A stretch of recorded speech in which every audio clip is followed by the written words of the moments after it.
Well, I want to know what's holding people back from saying playoff team, because 9 wins. Well, I can answer that question for me. I would say schedule and I would say schedule, lack of established pass rush. Those would be the two things. For me, I think there's going to be some early hiccups with this team, and you maybe lose some games that you think you should win. And I'm with you on the pass rush too. That to me, and there was... I don't know how if they've solved it, God bless them, but...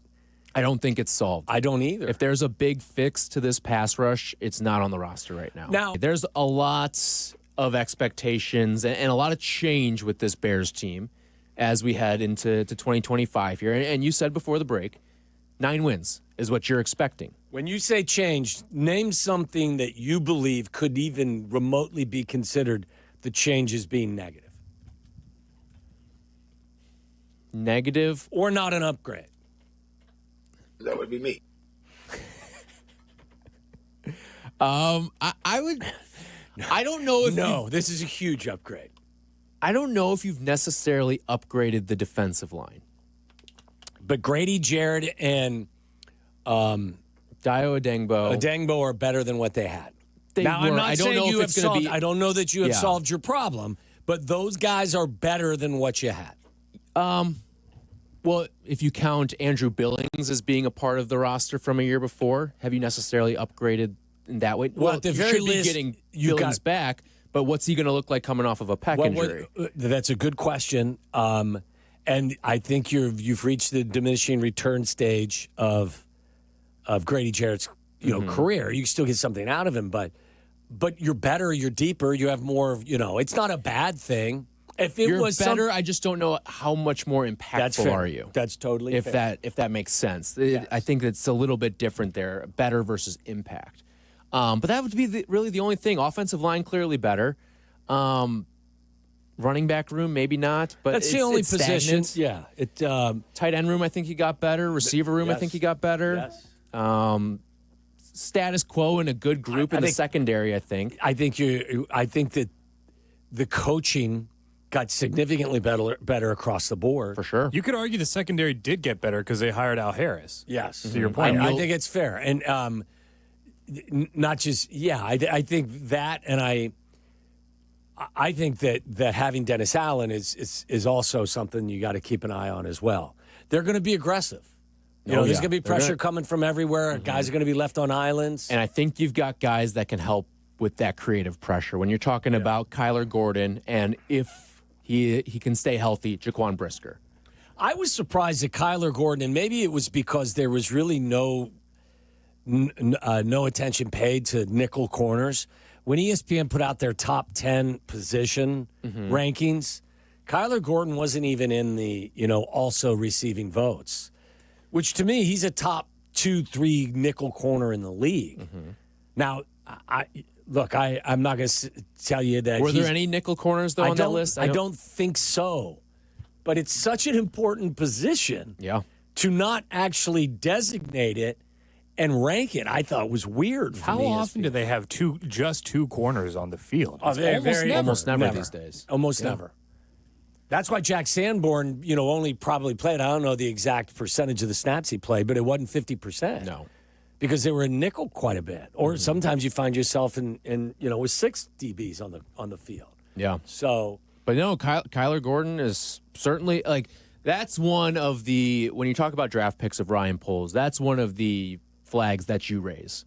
Yeah. That's what that was. I think Brisker was a good pick too. You can't project that somebody's going to have. Circumstances bad, but I'm with you. I think Brisker, if you're putting things in the win and loss column for Ryan Poles, it's in the win column. I think Kyler Gordon's probably, at this moment, until somebody establishes themselves or proves different, I would say, isn't Kyler Gordon their best draft pick?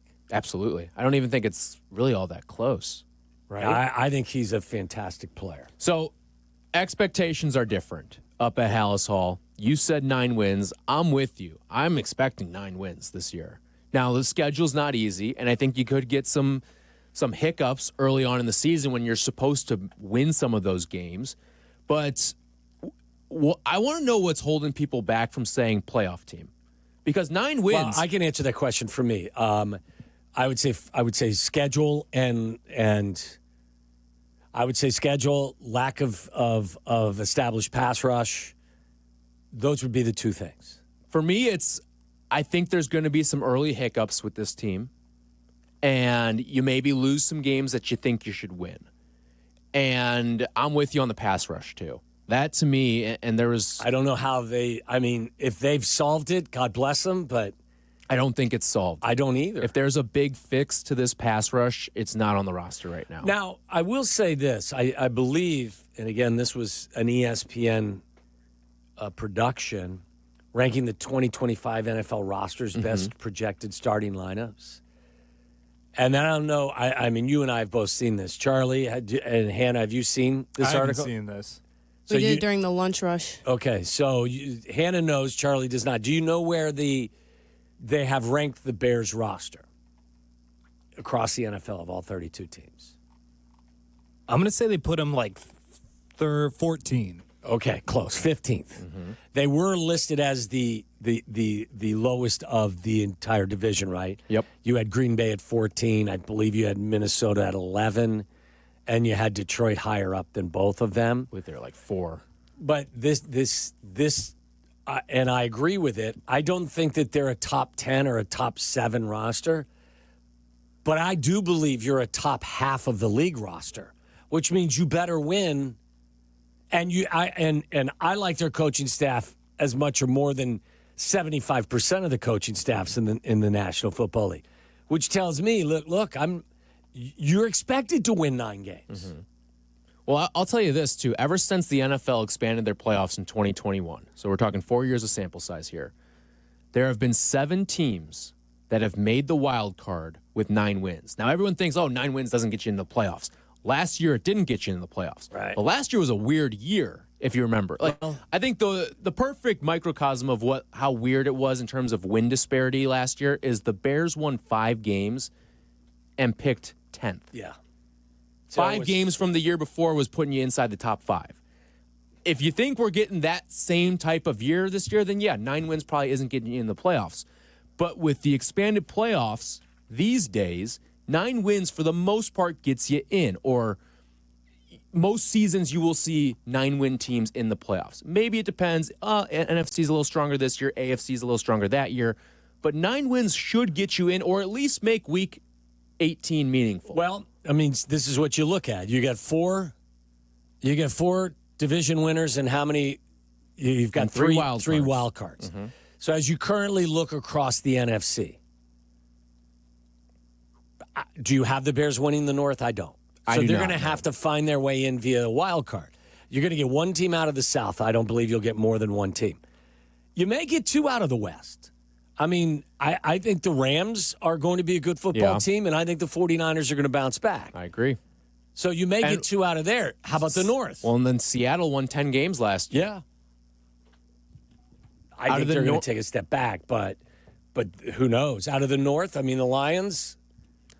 I don't think you can lock any team in or out of the playoffs in the North. I really don't. I think I don't either, but I think it's going to be significantly harder than many think to get into the postseason with 9 wins. Because if you go to the East, the Eagles and Commanders should both win 9+ games, right? I think so. I wouldn't be shocked if the Commanders take a step back. It felt like a lot of things went their way last year. Well, what's a step back? Because last year they won 12 games. But a step back, I think. How about if they lose 3 more games, they win 9 games? That's fair. So even that would be a sizable step back. And then it comes down to, okay, if you're a 9-win team and the Commanders are a 9-win team, who has the tiebreaker there? Because I think the winner in that division is going to have more. How many teams in the North are going to win 9 games or more? You can make a case for every one of them. You could. But I don't think I think Detroit, you really have to take into consideration again, and I don't know why I locked into this quarterback show last night, but that vibe's going to be affected by not having Ben Johnson. It really is. And I've been a big proponent that I think the wrong people have gotten credit in Detroit over the course of their success. Like everyone's piling on that it's Dan Campbell. I think it's Brad Holmes. I think it's Ben Johnson. I would still give Dan Campbell. He has played his role perfectly, but he's not a coordinator. he's Dan Campbell, head coach. I'm going to make the big decisions about going for it. I'm going to get my team ready to play. Well, the role that he's asked to play, like, 'cause not every head coach is asked to do the same stuff. Well, and he's done it well. And we've kind of looked into this over the course of the last couple of years. What's one of the hardest things to do in football? It's hire an offensive coordinator. Yes. And you're find right. a good one. You're right, because what he provides the Lions is very valuable. But he's going to have to replace an offensive and a defensive coordinator this year. So it's not easy. They were a 15-win team. I still believe the Vikings, to me, are a very talented team. I don't know who J.J. McCarthy is going to be, but I would not be surprised in the slightest if, in fact, he plays at a level they're okay with. Green Bay, that to me is one of the 5 best questions in the entire 2025 season.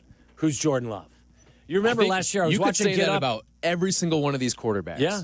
I was watching Get Up this morning, and there was, a couple of them were talking about, I think Mike Tannenbaum has Jordan Love being the MVP of the league this year, and I think Greeny had him last year as his prediction to be the MVP of the league.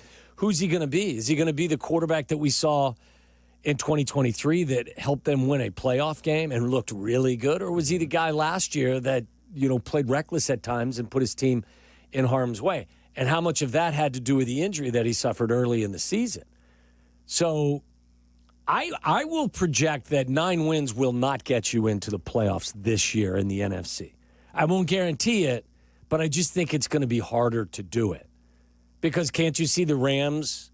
Because now you're going to be, if you win 9, you're going to be, and a lot of teams win 9, you're going to be in the tiebreaker situation. I believe the Rams and 49ers, 2 teams will win at least 9 in the West. I think one will win 9 games or more in the South. The thing is, though, it is the NFL, and there's always the team that you expect to be great that just nosedives. Like last year, I think people thought San Francisco, and obviously injuries played a part in that, but San Francisco won 6 games last year. Yeah. Even Dallas. Sure, maybe Dallas bounces back. You may not have thought Dallas was going to win 12 games last year, but you probably didn't think they'd win 7. But they have injuries, and that's just how this. At some point, you're going to see some team that we expect to be great not be good at all. Well, so when you project that they're going to win how many games? 9 games? 9. What is the foundation of your prediction?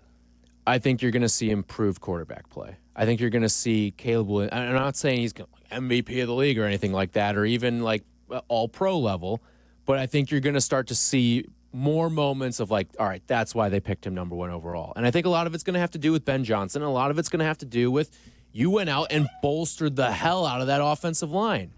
There are a lot of people that think that this is a top 10 offensive line. I'm not ready to go there yet, but there's people that think it's a top 5. I don't know if I can get into the top 5, but I think top 10 on paper, it does look like a top 10 offensive line. Now, there are a lot of people out there who are doing these evaluations that feel a lot more favorable about Braxton Jones than both you and I do. Right.